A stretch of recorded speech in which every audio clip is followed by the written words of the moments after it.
Sea bienvenido al estudio de hoy. Por intermedio de la providencia divina, invadió la arena de la historia el valeroso campeón de la verdad, Juan Wycliffe.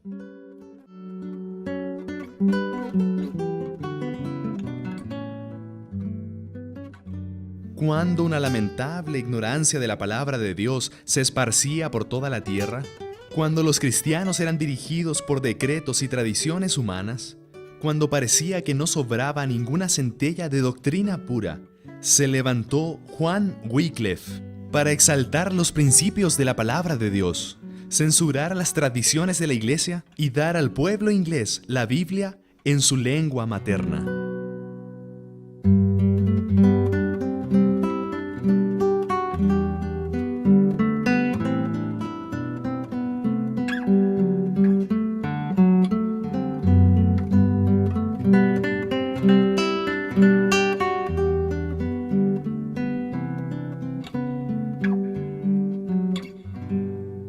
Durante el largo periodo de tinieblas espirituales que cubrieron la tierra durante los 1260 años de supremacía papal, la verdad de Dios no podía quedar completamente oculta u olvidada. De tiempo en tiempo, Dios siempre tuvo hombres que mantuvieron la Biblia como única regla de fe y práctica, creían en Jesucristo como el único sacrificio para su salvación. Y también algunos entre ellos guardaban el Santo Sábado. Incluso antes que Martín Lutero clavara la iglesia de Wittenberg las 95 tesis, varias personas ya creían en la Biblia y en el plan de salvación. A ellos los conocemos como los prerreformadores. Pastor Tim, ¿cómo era el mundo en el que vivían los prerreformadores?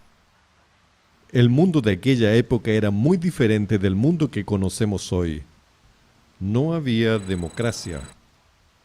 Consecuentemente, en el aspecto político, había totalitarismo, o sea, una especie de total dominio imperial. La religión, a su vez, se había unido al Estado y eso generó un poder opresor y perseguidor. En otras palabras, cuando surgió el cristianismo, era perseguido por el poderoso imperio romano, y de religión perseguida se transformó en una religión perseguidora. Además, ya vimos que muchas prácticas del paganismo se infiltraron en el cristianismo. Entre ellas, podemos encontrar la observancia del domingo en lugar del sábado bíblico. También la creencia en la inmortalidad natural del alma en lugar de la inmortalidad condicional. También vemos el asunto de las indulgencias que comenzaron a surgir y varias otras abominaciones, por decirlo así. La Biblia dice que el único mediador entre nosotros y Dios es Jesucristo. Pero aparecieron muchos santos, usurpando ese lugar. Además, la Iglesia mantenía los sacramentos como detentora exclusiva. Por lo tanto, el propio perdón solo era obtenido por medio del sacerdote. Entonces la persona debía ir, confesarse al sacerdote y él perdonaba sus pecados. Por lo tanto, el catolicismo en sí, o sea, la iglesia medieval, ella era intolerante y se consideraba la única depositaria de la salvación de Dios para el ser humano. Pastor Tim, ¿qué motivó a los prerreformadores a apegarse a la Biblia? En primer lugar, ellos se dieron cuenta que había un gran contraste entre el cristianismo bíblico enseñado por Cristo y los apóstoles y el cristianismo medieval en los cuales vivían. Se dieron cuenta que varias de las enseñanzas bíblicas habían sido anuladas y oscurecidas, más o menos como esas nubes oscurecen este bello valle nevado de aquí. Y entonces llegaron a la conclusión de que el poder romano era intolerante y realmente no era consecuente con la forma en que Jesús trataba a las personas en aquella época. Y por la lectura de la Biblia, por el estudio de la Biblia y por la divulgación de la Biblia, ellos comenzaron un gran movimiento que lógicamente fue suprimido en aquella época, pero que finalmente habría de irrumpir en la gran reforma protestante del siglo XVI. Por ejemplo, los prerreformadores desconocieron la autoridad de la Iglesia Católica y creían que a la única autoridad a la que debían someterse era a la autoridad de Cristo y de su palabra. Y otro punto, el sacrificio de la misa o la Eucaristía también fue abandonado por ellos. Y varias otras enseñanzas bíblicas, la mediación exclusiva de Cristo a favor de los pecadores para el perdón de sus pecados, también fue enfatizado por ellos, y otras enseñanzas más.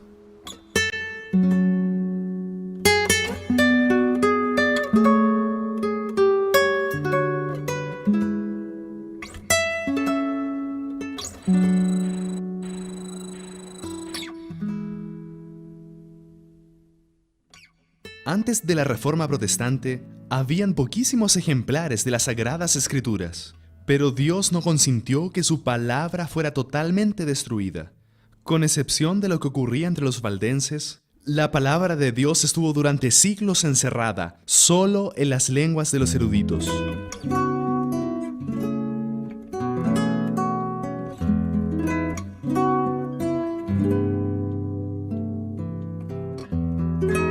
Sin embargo, había llegado el tiempo en que la Biblia debería ser traducida y entregada al pueblo en su propia lengua. Para esta obra, Dios eligió a un hombre en el siglo XIV que vendría a ser llamado la estrella de la mañana de la Reforma. Su nombre, Juan Wycliffe.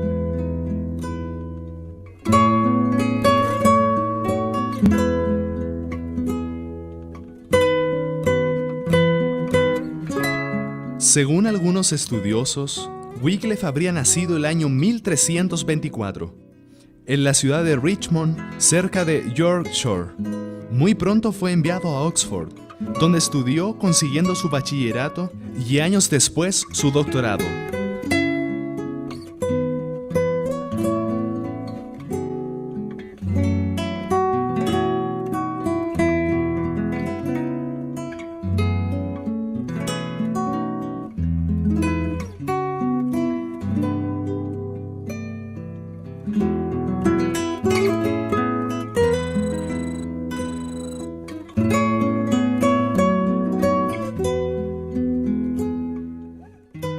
Esa facultad había sido fundada en 1264, y los padres de Wycliffe lo enviaron a este lugar.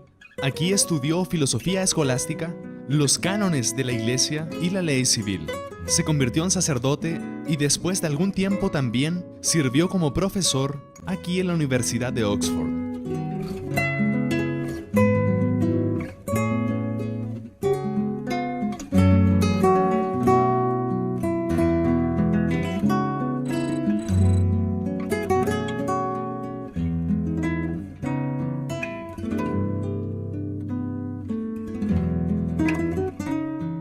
Wycliffe tuvo un gran interés en el estudio de las Escrituras. En aquellos tiempos primitivos, la Biblia existía solo en las lenguas antiguas. De esa forma, Dios estaba preparando el camino para el futuro trabajo de Wycliffe como reformador y traductor.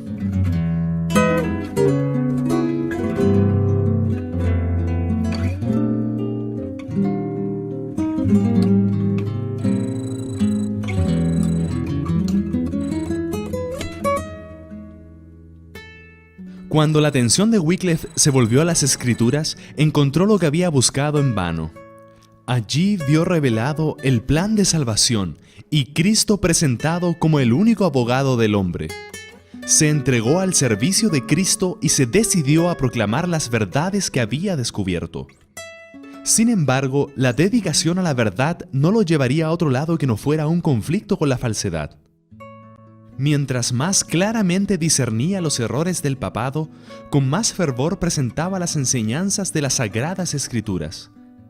Veía que Roma había abandonado la palabra de Dios por la tradición humana, y sin temor acusaba al sacerdocio de haber desterrado las Escrituras, y exigía que la Biblia fuera devuelta al pueblo y establecida nuevamente su autoridad en la Iglesia.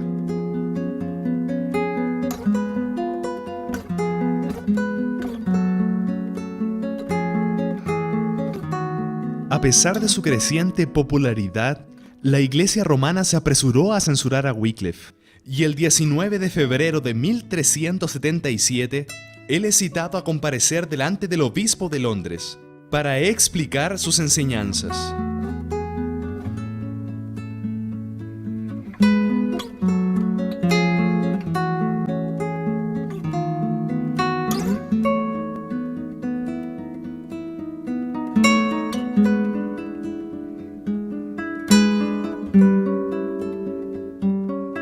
En ese tiempo se desarrollaba la Guerra de los 100 años entre Francia e Inglaterra.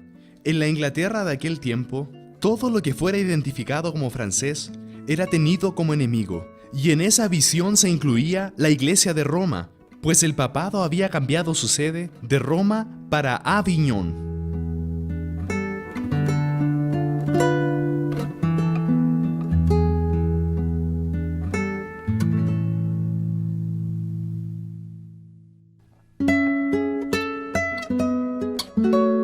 La élite inglesa reaccionó a la idea de enviar dinero a los papas. Esta era una actitud vista como ayuda y sustento al propio enemigo. Y en este ambiente hostil a Francia y a la Iglesia, un teólogo como Wycliffe disfrutaría de inmediato apoyo, no solo político, sino popular, despertando el nacionalismo inglés.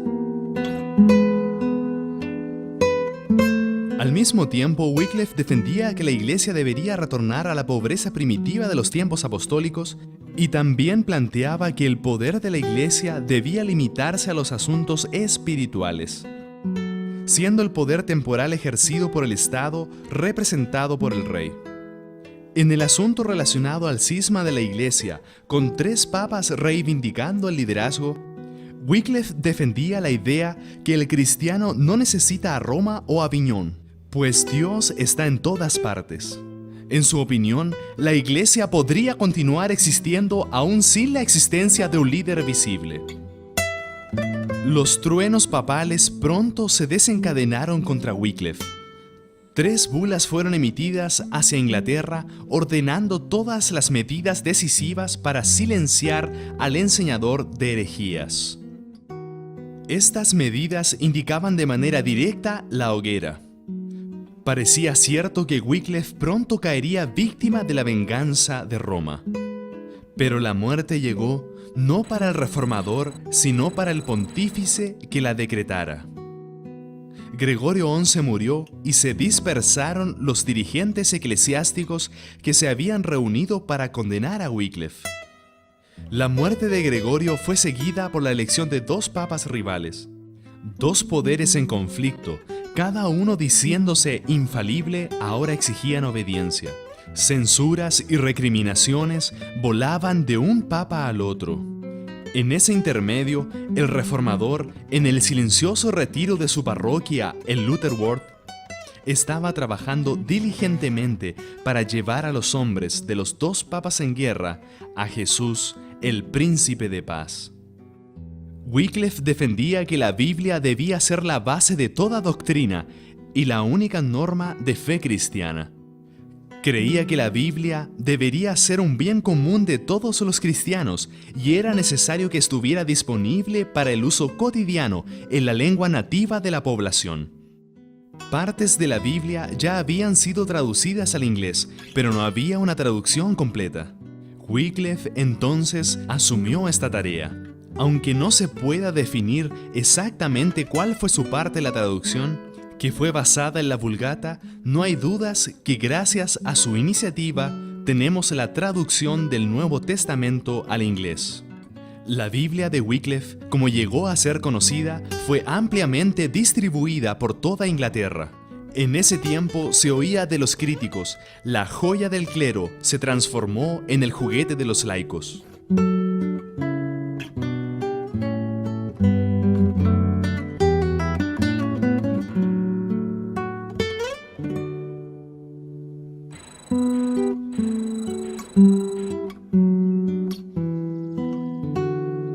Pastor, ¿qué tan importante fue Wycliffe en la historia de la Reforma?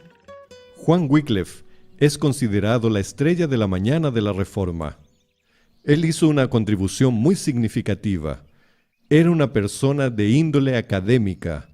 Estudió en la Universidad de Oxford, donde obtuvo su doctorado, y además fue profesor de aquella universidad, y rector o ministro, en su caso, un clérigo, en varios lugares diferentes.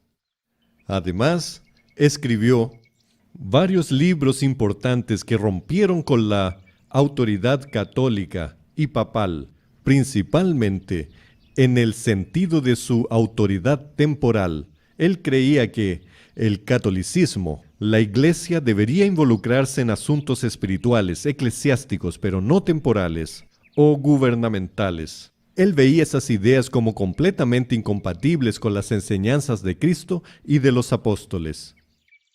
Por otro lado, él fue el primer traductor de la Biblia para habla inglesa. Y sus ideas circularon no solo en Inglaterra, sino que tuvieron influencia en otros lugares y terminaron influyendo también sobre otros prerreformadores. Pastor, cuéntenos un poco más sobre los escritos de Wycliffe. La contribución de Wycliffe puede ser dividida en un periodo más político, donde se involucró más con el asunto de la Iglesia misma y su comportamiento político, y luego la fase más eclesiástica o teológica. Él escribió varias obras importantes sobre el asunto de la política en la Iglesia y su conexión con los temas temporales. Según él, la Iglesia debería permanecer leal a su propósito evangelizador, porque así actuaron Cristo y los apóstoles. Por otro lado, la Iglesia de Roma estaba inmersa en asuntos de política estatal, lo que no era aceptado por él, y en sus escritos él condenaba esta situación. Además, podemos ver que una de sus obras más importantes fue su comentario sobre toda la Escritura. También escribió un resumen teológico, por decirlo así, donde él expresa sus ideas sobre el dominio temporal de la Iglesia. Entonces, varios de sus escritos trataban específicamente el tema del perfil político temporal que la Iglesia de Roma asumía y que según él no era bíblico. Y más aún, además de atacar a la jerarquía católica, Wycliffe también enaltecía la autoridad de las Escrituras por encima del Papa. Eso incomodaba definitivamente a la Iglesia católica, la Iglesia romana. Y en consecuencia, esas ideas terminaron siendo aceptadas por otras personas. Por ejemplo, tenemos a Hus, el mismo Lutero, tal vez más cercano a Hus que a Wycliffe, pero que de cualquier manera fue un individuo, un precursor de lo que vendría a ser la Reforma, en el sentido de romper con la autoridad de la Iglesia, dominante de la Iglesia católica, y enaltecer la autoridad de las Escrituras. ¿Por qué razón se le atribuye el ser la estrella de la mañana de la Reforma? Eso se debe en gran parte a que él anticipó esas ideas. En otras palabras, aquí en Inglaterra existía alguien antes de la gran reforma del XVI siglo que ya tenía ideas semejantes. Él no llegó a enaltecer la justificación por la fe como Lutero, ni otros puntos, pero él desechó inclusive la teoría de la transubstanciación, la idea de que el sacerdote en el momento que dice «este es mi cuerpo y esta es mi sangre», el pan y el vino se transforman literalmente en el cuerpo y la sangre de Cristo, y allí ocurre una repetición del sacrificio de Cristo. Wycliffe escribió directamente contra esta teoría. En ese sentido, él fue un precursor de muchas ideas que madurarían posteriormente. Ahora, ellas no tuvieron toda aquella influencia que tuvo la Reforma del siglo XVI, porque hubo una sucesión de intentos por quemar sus libros, por borrar sus ideas, e incluso la misma Universidad de Oxford hizo una lista de puntos divergentes de la teología católica respecto a ellas. Entonces hubo una especie de rompimiento, intento de apagar, suprimir, extinguir sus ideas. Pero de cualquier manera, en cierto sentido las ideas prevalecieron. ¿Cuál fue el fin que tuvo ese hombre de Dios? Él tuvo uno de los finales trágicos, no en vida, sino después de su muerte.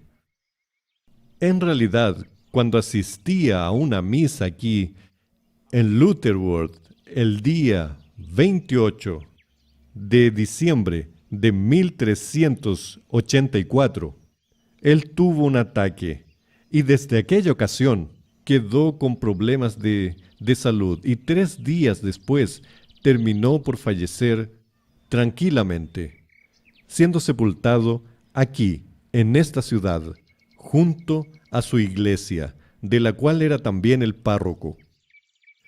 Pero sucesivas decisiones eclesiásticas de Roma condenaban sus ideas y sus escritos, y el mismo Concilio de Constanza, que condenó a Hus y Jerónimo, lo condenó también a él póstumamente, y por decisión del Papa Martín V, sus huesos fueron desenterrados el día 25 de marzo de 1428.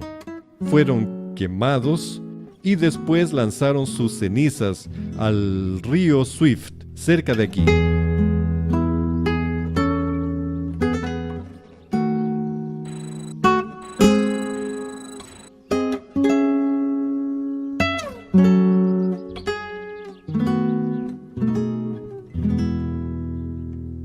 Las cenizas de Wycliffe fueron traídas entonces hasta este pequeño arroyo llamado Swift. Y como alguien dijo, de este arroyo se fueron al río Avon, después al río Severn, hacia los estrechos mares y finalmente hacia el océano. Y esta es una bella analogía de cómo las ideas de Wycliffe se diseminaron por el mundo. Y hoy tenemos esta fe protestante, evangélica, como el fruto de varios de aquellos héroes que dieron su vida a favor de la causa del Evangelio.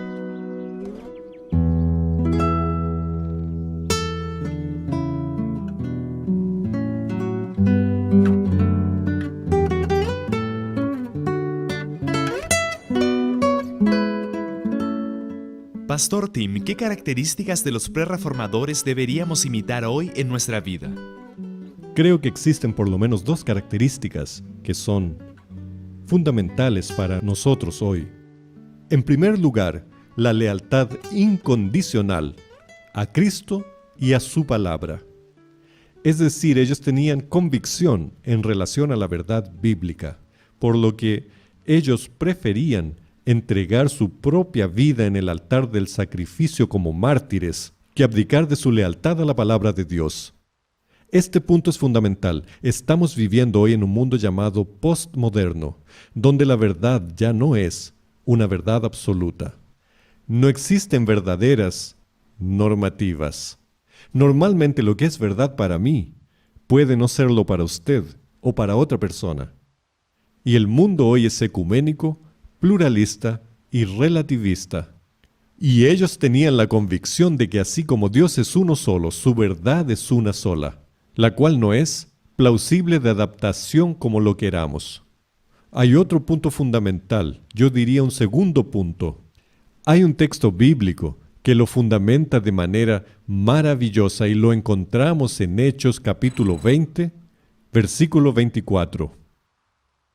Es el discurso de Pablo cuando estaba en Mileto, hablando a los presbíteros de la iglesia de Éfeso.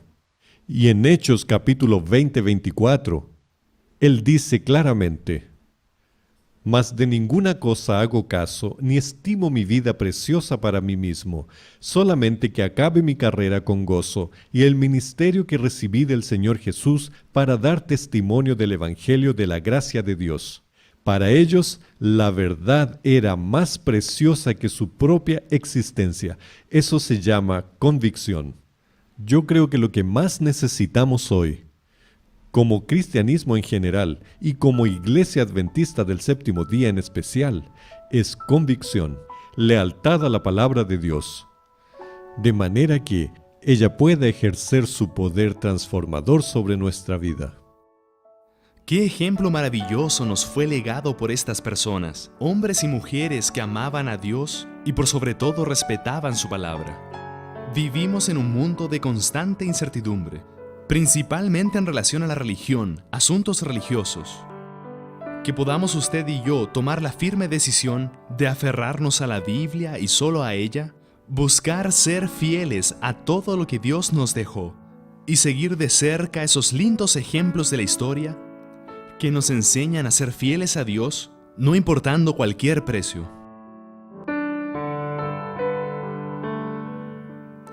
Mi decisión es, después de conocer el extraordinario ejemplo de John Wycliffe, su dedicación y coraje para estar al lado de la verdad en todo tiempo, hoy tomo la decisión de ser un fiel representante de Dios y exaltar su palabra como autoridad suprema y norma de fe y práctica para todos los cristianos.